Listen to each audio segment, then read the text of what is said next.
गंजाम जिला पात्रपुर गंजाम छत्रपुर और सोरडा समेत विभिन्न ब्लॉक रे जनप्रतिनिधि मानक अणदेखा करा सहित महिला जनप्रतिनिधि मानक दुर्व्यवहार करा अभियोग होइछे।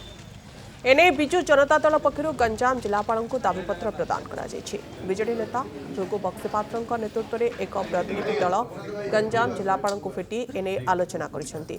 महिला जनप्रतिनिधि को दुर्व्यवहार करा थाना रे मामला होइतिले मध्य पुलिस पक्षर कार्यानुष्ठान ग्रहण करा जाय नथिबा सेमाने अभियोग करिसेंती। सेपरि सोरडा ब्लॉक अध्यक्षांकर दस्तखत जालियाती करी 2टी बिल करा जायतिबा मध्य अभियोग होइछि। यार उचित तदंत करी अभियुक्त मानक विरोध में दृढ़ कार्यानुष्ठान ग्रहण करने बीजेडी पक्षर दावी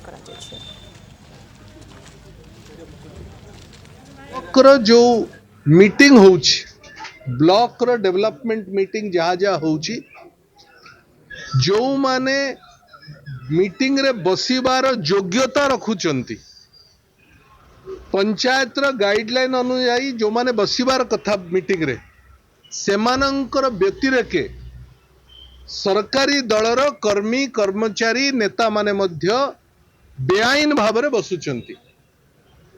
आमे कलेक्टर को रिक्वेस्ट करिचु एटा होची पंचायत लॉ रो वायलेशन याकू तुरंत स्ट्रक्चर देखि याकू बंद करांतु।